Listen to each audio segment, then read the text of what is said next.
Ciani dari Prodi Ilmu Komunikasi, Fakultas Bahasa dan Ilmu Komunikasi, Universitas Islam Sultan Agung dengan NIM 328021000013 akan memenuhi tugas ujian tengah semester 2022 mata kuliah dasar penyiaran.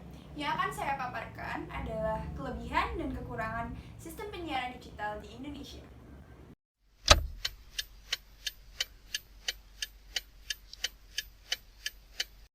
Penyiaran digital adalah sistem penyiaran yang menggunakan sinyal digital.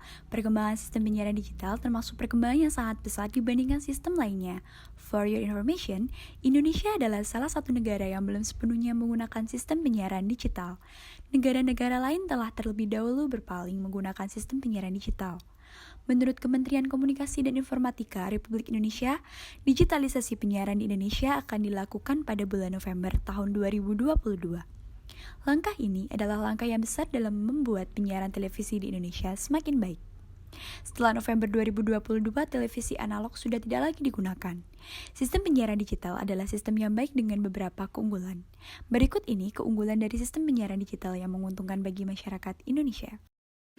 Yang pertama, penyiaran digital menghasilkan gambar yang lebih stabil dan tajam. Sistem penyiaran digital menggunakan sinyal khusus yang tidak dapat terganggu oleh faktor-faktor eksternal seperti cuaca buruk dan sebagainya. Antena analog yang saat ini masih digunakan oleh masyarakat Indonesia cenderung tidak stabil dan sering terganggu faktor cuaca dan sebagainya yang membuat para penonton merasa tidak nyaman saat menonton televisi.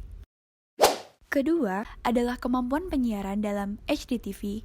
High Definition Television atau HDTV adalah keunggulan penyiaran yang sangat baik dan tajam.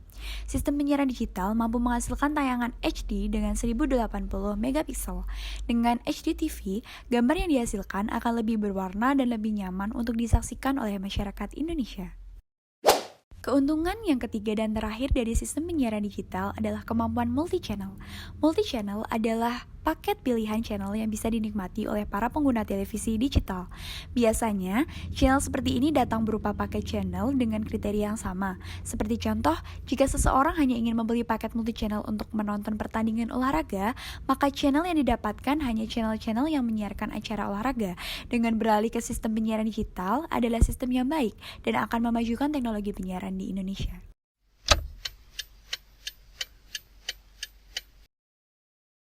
Yang pertama, kendala operasional dalam proses migrasi total dari teknologi analog menuju digital sangat terkait dengan kesiapan mayoritas penonton televisi di Indonesia yang masih menggunakan televisi analog atau receiver konvensional. Kondisi ini akan memperlama proses total digital karena mau tak mau, kebijakan simulcast atau siaran berbarengan antara analog dengan digital harus memperhatikan kecukupan waktu. Lama jangka waktu simulcast harus dibedakan antara daerah ekonomi maju dan daerah ekonomi kurang maju, sehingga dapat ditinjau kembali sesuai kesiapan masyarakat dan penyelenggara.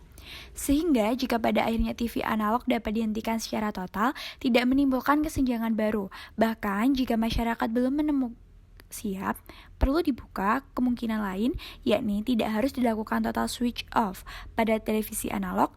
Dengan demikian, perlu dikaji alternatif yang bisa dikembangkan selain semata-mata arah menuju total switch off. Kedua, bagi lembaga pengelola penyiaran dalam jangka pendek, digitalisasi juga mengakibatkan kerugian secara teknis.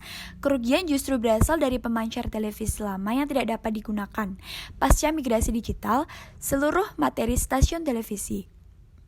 Usia operasional stasiun televisi beragam, mulai dari 5 tahun hingga 8 tahun. Ketiga, teknologi penyiaran digital juga menuntut keahlian khusus penggunanya dalam mengoperasikan alat, termasuk memperbaiki jika ada kerusakan. Keahlian dalam kaitan ini sangat terkait dengan sumber daya manusia yang harus mengikuti dan mampu bersinergi dengan digitalisasi. Media penyiaran yang kelak seluruhnya menggunakan platform digital juga harus dipahami oleh operator-operator yang notabene secara teknis saat ini masih banyak mengoperasikan teknologi analog. Dalam banyak kasus, operator senior yang pendidikannya belum mengikuti kebaruan teknologi atau secara pribadi tidak mengikuti perkembangan teknologi pada akhirnya akan tersisih dan tidak terpakai. Terakhir, kesiapan akses set-top box sebagai teknologi transisi.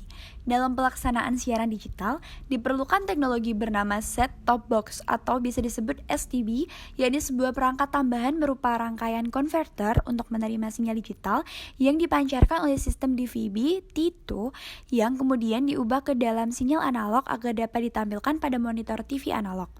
Dengan biaya yang tidak terlalu besar jika dibandingkan membeli pesawat televisi digital baru, masyarakat dapat menikmati siaran digital melalui pendapatan STB untuk mengubah sinyal digital ke analog sehingga dapat dilihat dengan menggunakan TV receiver biasa atau konvensional.